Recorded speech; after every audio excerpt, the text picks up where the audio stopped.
Saya Nur Juliandri, mahasiswa dari Universitas Muhammadiyah Pontianak, Fakultas Ilmu Kesehatan, Program Studi Kesehatan Masyarakat. Baiklah, di sini saya akan memberikan sedikit informasi dan edukasi kesehatan tentang apa itu penyakit stunting, serta apa saja penyebabnya dan bagaimana cara pencegahannya. Baik, untuk lebih lanjut dan mempersingkat waktu, marilah kita simak penjelasan berikut ini. Stunting atau kerdil. Nah, apa itu stunting? Stunting atau kerdil adalah kondisi di mana balita memiliki panjang atau tinggi badan yang kurang dibandingkan dengan umur pada usianya. Kondisi ini diukur dengan panjang atau tinggi badan yang lebih dari -2 standar deviasi median standar pertumbuhan anak dari WHO. Nah, salah satu penyebabnya yaitu situasi ibu dan calon ibu. Kondisi kesehatan dan gizi ibu sebelum dan saat kehamilan serta setelah persalinan mempengaruhi pertumbuhan janin dan risiko terjadinya stunting. Faktor lainnya pada ibu yang mempengaruhi adalah postur tubuh ibu yang pendek, jarak kehamilan yang terlalu dekat, ibu yang masih remaja, serta asupan nutrisi yang kurang pada saat kehamilan. Usia kehamilan ibu yang terlalu muda, yaitu di bawah 20 tahun, berisiko melahirkan bayi dengan berat badan rendah atau BBLR. Bayi BBLR mempengaruhi 20% dari terjadinya stunting. Nah, dari data Keskesda pada tahun 2013 diketahui proporsi kehamilan pada remaja usia rentang 10 hingga 14 tahun sebesar 0,02% dan usia 15 hingga 19 tahun sebesar 1,97%. Proporsi kehamilan pada remaja lebih banyak terdapat di pedesaan daripada di perkotaan. Sedangkan menurut data Susenas tahun 2017, hasil survei pada perempuan berumur 15 hingga 49 tahun diketahui bahwa 4,01% hamil pertama kali pada usia di atas 20 tahun, yaitu usia ideal pada kehamilan. Sisanya sebesar 23,79% hamil pertama kali pada usia 19 hingga 20 tahun. Nah, 15,99% pada usia 17 hingga 18 tahun dan 6,21% pada usia 16 tahun ke bawah. Hal ini menunjukkan bahwa setengah dari perempuan yang pernah hamil di Indonesia mengalami kehamilan pertama, yaitu pada usia muda ataupun remaja. Nah, dari sisi asupan gizi, 32% remaja putri Indonesia pada tahun 2017 berisiko kekurangan energi kronik atau disingkat dengan KEK.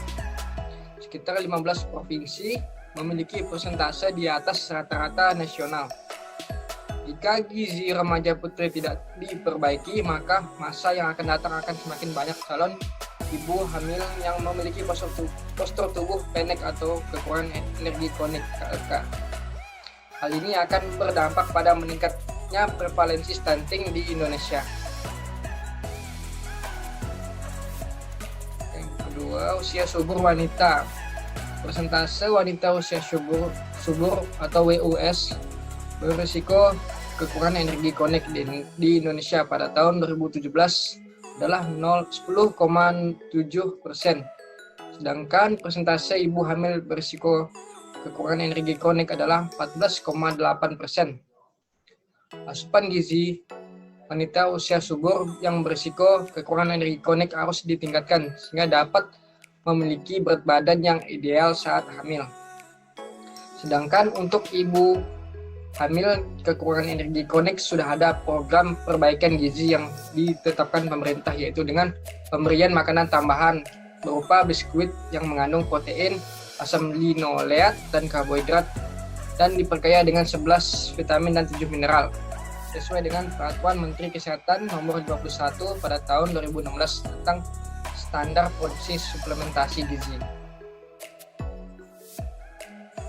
Situasi bayi dan balita.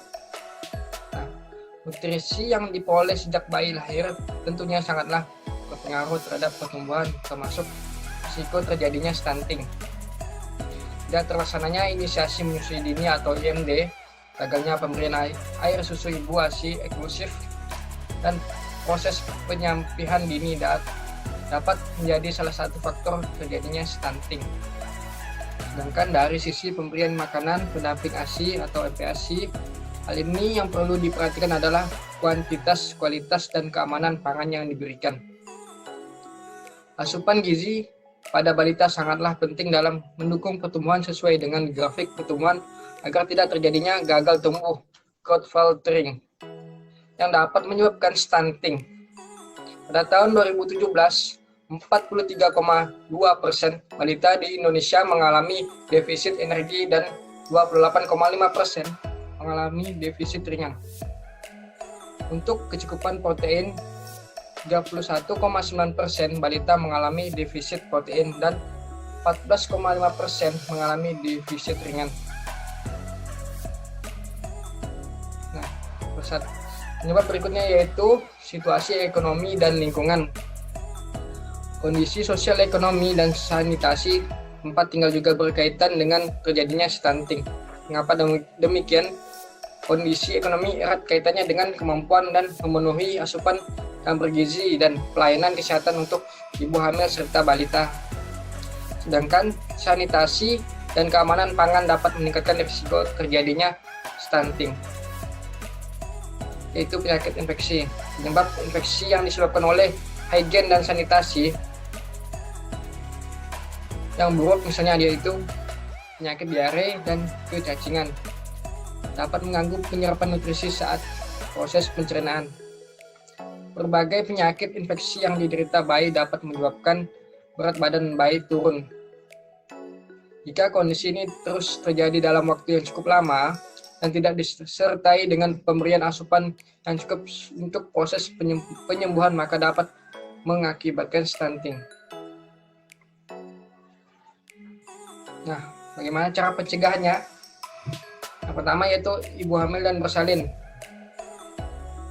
Yang pertama, intervensi pada 1000 hari pertama kehidupan, yaitu mengupayakan jaminan mutu antenatal care atau ANC terpadu, meningkatkan bersalin di vaskes fasilitas kesehatan, menyelenggarakan program pemberian makanan tinggi kalori, protein, dan mikronutrien (TKPM), deteksi dini penyakit menular dan tidak menular, pemberantasan kecacingan, meningkatkan transformasi kartu menuju sehat KMS ke dalam buku KIA, menyelenggarakan konseling inisiasi menyusui dini, IMD dan ASI eksklusif dan penyuluhan dan serta pelayanan keluarga berencana. Nah, pencegahan pada balita yaitu pemantauan pertumbuhan balita, menyelenggarakan kegiatan pemberian makanan tambahan MT untuk balita, menyelenggarakan stimulasi dini perkembangan anak, dan memberikan pelayanan kesehatan yang optimal. Nah, pencegahan pada anak usia sekolah yaitu melakukan revitalisasi usaha kesehatan sekolah yaitu UKS, menguatkan kelembagaan tim pembina UKS, menyelenggarakan program gizi anak sekolah (Progas) dan memperlakukan sekolah sebagai kawasan bebas rokok dan narkoba. Nah, pencegahan pada remaja itu meningkatkan penyuluhan untuk perilaku hidup bersih dan sehat (HBS), pola gizi seimbang, tidak merokok dan mengkonsumsi narkoba, dan pendidikan kesehatan reproduksi. Pencegahan pada dewasa muda yaitu penyuluhan dan pelayanan keluarga berencana, deteksi dini penyakit menular dan tidak menular, kita meningkatkan penyuluhan untuk perilaku hidup bersih dan sehat, pola gizi seimbang, dan tidak merokok ataupun mengkonsumsi narkoba. Nah, mungkin cukup sekian informasi dan edukasi yang dapat saya sampaikan. Kurang lebihnya saya mohon maaf. Wabillahi taufiq wal hidayah. Wassalamualaikum warahmatullahi wabarakatuh.